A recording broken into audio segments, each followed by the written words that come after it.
నమస్తే, నేను లక్ష్మణ్. నట కిరీటి జగన్మోహన్ రెడ్డి ఈరోజు విజయవాడ సబ్ జైలు ముందు ప్రెస్ మీట్ పెట్టారు. అంతకుముందు అరెస్ట్ కాబడిన వల్లభనేని వంశీతో ములాఖాత్ అయిన తర్వాత ఆయన మీడియాతో మాట్లాడారు. 5 రోజులు బెంగళూరు ప్యాలెస్లో బాగా నిద్రపోయి స్క్రిప్ట్ అంతా ప్రిపేర్ అయిన తర్వాత మీడియా అడిగే ప్రశ్నలు ఏ ప్రశ్నలు అడుగుతారో దానికి ఏ సమాధానాలు చెప్పాలో ఫుల్ ఫ్లెడ్జ్డ్గా ఆయన ప్రిపేర్ అయ్యి వచ్చాడు. అప్పటికి కొన్ని తడబాట్లు తప్పుడు మాటలు మాట్లాడారు. అది ఇప్పుడు సోషల్ మీడియాలో హల్చల్ చేస్తున్న పరిస్థితి అయితే ఉంది. అయితే వల్లభనేని వంశీ గన్నవరం తెలుగుదేశం పార్టీ కార్యాలయంపైన దాడి చేయలేదని, ఆయనకి ఏ పాపం తెలియదని గత 2 రోజులుగా వల్లభనేని వంశీ భార్య మీడియా ముందు మాట్లాడుతుంది. అదే అంశాన్ని జగన్మోహన్ రెడ్డి కూడా స్పష్టం చేసిన పరిస్థితి అయితే ఉంది. దళిత యువకుడైన సత్యవర్ధన్ టీడీపీ ఆఫీసులో పనిచేస్తున్న ఒక ఎంప్లాయీ. ఆయన్ని తెలుగుదేశం పార్టీ అధినేత చంద్రబాబు నాయుడు గారు, ముఖ్యమంత్రి గారు అయిన చంద్రబాబు నాయుడు గారు, మినిస్టర్ నారా లోకేష్ బాబు గారు బెదిరించి మళ్ళీ రెండోసారి కేసు నమోదు చేయించే విధంగా చేశారని చెప్పి ఆయన అభియోగం మోపారు. అయితే మొదటగా ఈ కేసులో ఏదైతే పిటిషనర్గా ఉన్న సత్యవర్ధన్ని తీసుకెళ్లి బెదిరించి కొట్టి చంపుతామని తల్లిదండ్రులనైతేనేమి వాళ్ళ సోదరునైతే భయపెట్టి చేసిన అకృత్యాలు అన్నీ ఇన్ని కావు. చట్టం తన పని తను చేసుకుంటూ పోతుంది అని చెప్పి క్లియర్ కట్గా పోలీసులు ఆధారాలు సేకరించిన తర్వాతే వంశీని అరెస్ట్ చేశారు. వంశీని అరెస్ట్ చేయడం ముందు అంటే ఫిబ్రవరి 13 ఈ నెల 13వ తారీఖు అరెస్ట్ చేయక ముందు 11వ తారీఖు అర్ధరాత్రి 11 గంటలకు ఏం జరిగింది? హైదరాబాద్లోని మై హోమ్ భుజాలో వల్లభనేని వంశీ ఇంటికి సత్యవర్ధన్ తీసుకొచ్చారు, కిడ్నాప్ చేసి తీసుకొచ్చారు. ఆ తర్వాత అక్కడ ఇంట్లో మాట్లాడిన తర్వాత ఏం జరిగిందనే అంశాన్ని పోలీసులు క్షుణ్ణంగా అన్ని సాక్ష్యాలను సేకరించారు. ఇప్పుడు ఇదే అంశం పైన సీసీ కెమెరాలో వల్లభనేని వంశీ ఇంటికి సత్యవర్ధన్ని వాళ్ళ అనుచరులు తీసుకెళ్లే విజువల్స్ ఇప్పుడు సోషల్ మీడియా వ్యాప్తంగా హల్చల్ చేస్తున్నాయి. ఇప్పుడు తల ఎక్కడ పెట్టుకుంటారు జగన్మోహన్ రెడ్డి గారు? వల్లభనేని వంశీ గారు వాళ్ళ మిస్సెస్ ఎక్కడ మీరు తలబెట్టుకుంటారు? ఇప్పుడు దాకా నా భర్త అమాయకుడు, సత్యవర్ధన్ని బెదిరించలేదు, మా ఇంటికి రాలేదు, మాకు ఆయనకి ఏం సంబంధం లేదు, కావాలని పోలీసులు ఇరికిస్తున్నారని చెప్పి మాట్లాడిన గొంతులు ఇప్పుడేం సమాధానం చెప్తాయో చూసుకోవాలి. ఎక్స్క్లూజివ్ విజువల్స్ ఇప్పుడు మనం స్క్రీన్ పైన చూద్దాం. ఇది సీసీ ఫుటేజ్ 1. ఇది మై హోమ్ భూజాలో లాబీలో ఉన్న వంశీ, అతను అనుచరుడు, ఇతను సత్యవర్ధన్. చూడండి ఏ విధంగా అతను కంగారు పడుతూ బిక్కుమొహం వేసుకొని చూస్తున్నారో మనం చూడొచ్చు. ఇది లిఫ్ట్లోకి ఎక్కిచ్చారు. అట్లా అంటే కింద లాబీ నుంచి వంశీ ఇంట్లోకి పోతున్న పరిస్థితి, తీసుకెళ్తున్న పరిస్థితి. CC camera footage 2. మళ్ళీ మార్నింగ్ ఇది ఎన్ని గంటలకు? ఇది 9 గంటలు, ఉదయం 9 గంటలకు జరిగిన సీను.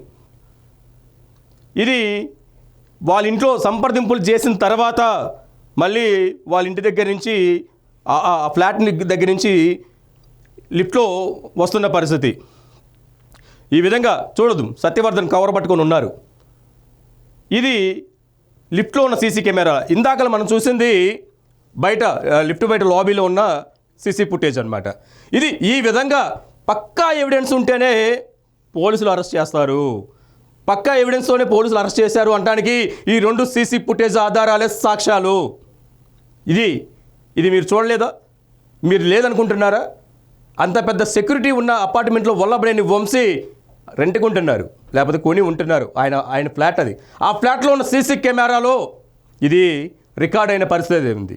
ఇటువంటి ఎవిడెన్సులు ఎన్ని చెప్పినా మా వల్లభనేని వంశీ అమాయకుడు, ఆయనకి ఏమి తెలియదు, కావాలని కక్ష కట్టి చేస్తున్నారు. అసలు ఇతను సత్యవర్ధన్ని మీ ఇంటికి తీసుకురావాల్సిన అవసరం ఏంటి? ఎందుకు తీసుకొచ్చారు? మీరు కిడ్నాప్ చేస్తున్నారు అని కిడ్నాప్ చేశారు. కిడ్నాప్ చేసి విశాఖపట్నం తీసుకెళ్ళి చందన అనే లాడ్జ్లో పెట్టి మీ అనుచరులతో బెదిరించి కొట్టారు. ఇవన్నీ అంశాలు పోలీసులకు చెప్పాడు సత్యవర్ధన్. అది మాకు సంబంధం లేని విషయం, మేము బెదిరించలేదని చెప్పి అంటున్నారు. మరి సీసీ కెమెరా ఫుటేజ్తో ఏ సమాధానం చెప్తారు జగన్మోహన్ రెడ్డి గారు? సూటి ప్రశ్న అనమాట. సోషల్ మీడియాలో వైరల్గా మారిన ఈ సీసీ ఫుటేజీ ఇప్పుడు మిమ్మల్ని, మీరు చేస్తున్న అకృత్యాల్ని, వంశీ చేసిన దారుణాల్ని, ఆయన 16 కేసులో ఉన్న ముద్దాయిగా ఉన్న ఆయన నేర ప్రవృత్తిని తేటతల్లం చేస్తున్నట్టు కాదా అని సోషల్ మీడియా వ్యాప్తంగా ప్రశ్నలు వర్షాలు గుప్పిస్తున్న పరిస్థితి అయితే ఉంది. ఇప్పటి వరకు కక్ష సాధింపు చర్య అయితే 7 నెలల తర్వాత ఇది జరిగి ఎన్నాళ్ళైందండి? ఫిబ్రవరి 2024లో జరిగింది, అంటే ఎన్నికలకు ముందు జరిగింది. మరి కూటమి ప్రభుత్వం అధికారంలోకి వచ్చి ఎన్నాళ్ళైందండి? 8 months అవుతుంది దాదాపుగా. మరి డే 1 నుంచే 1 month బ్యాకే మరి కూటమి ప్రభుత్వం వచ్చిన నెల రోజుల్లోనే ఈ కేసుని కట్టి వల్లభనేని వంశీని అరెస్ట్ చేయాలి. మరి 8 నెలల పాటు ఏం చేశారు? ఎవిడెన్స్, ఈ ప్రాపర్ ఎవిడెన్స్ని సేకరించడంలో పోలీసులు చట్ట పరిధిలో ఎవిడెన్స్ని సేకరించుకుంటూ అరెస్టులకైతే వాళ్ళు ఆలోచనలు చేస్తూ ఎలా అరెస్ట్ చేస్తే ఏ విధంగా లీగల్ లిటిగేషన్స్ వస్తాయని చెప్పి మొత్తం క్రోడీకరించిన తర్వాతే వల్లభనేని వంశీని అరెస్ట్ చేశారు. కాకపోతే ఆ కేసు నడుస్తున్న క్రమంలోనే, ఇన్వెస్టిగేషన్ నడుస్తున్న క్రమంలోనే ఏదైతే పిటిషనర్ ఎవరైతే ఉన్నారో, ఫిర్యాదుదారుడు ఎవరైతే ఉన్నారో సత్యవర్ధన్ని కిడ్నాప్ చేయడం, దళిత కుటుంబాన్ని బెదిరించడం, దళిత వ్యక్తిని అరెస్ట్ చేయడం, దళిత వ్యక్తిని కిడ్నాప్ చేయడమే కాకుండా కుటుంబ సభ్యుల్ని బెదిరించడంతో పాటు ఆ వ్యక్తిని కిడ్నాప్ చేసి ఇంటికి తీసుకుపోయి మరీ బెదిరించి కొట్టి మరీ ప్రలోభాలకు గురి చేసి నీపైన ఉన్న ఏదైతే కేసు ఉందో గన్నవరం టీడీపీ కార్యాలయం పైన జరిగిన దాడి కేసులో నువ్వైతే ముద్దాయిగా ఉన్నావో నీ పేరు కానీ అసలు ఆ కేసులో వల్లభనేని వంశీ అనే వాళ్ళు లేరు అని చెప్పించడంలో నువ్వు కీలక పాత్ర పోషించలేదా?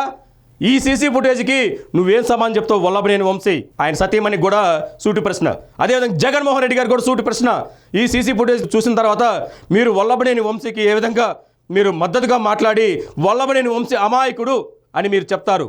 ఇది అంశం పైన మీరు ఈ అంశం నచ్చినట్టయితే కామెంట్ చేయండి, షేర్ చేయండి, లైక్ చేయండి. మరొక వీడియోతో మళ్ళీ కలుద్దాం.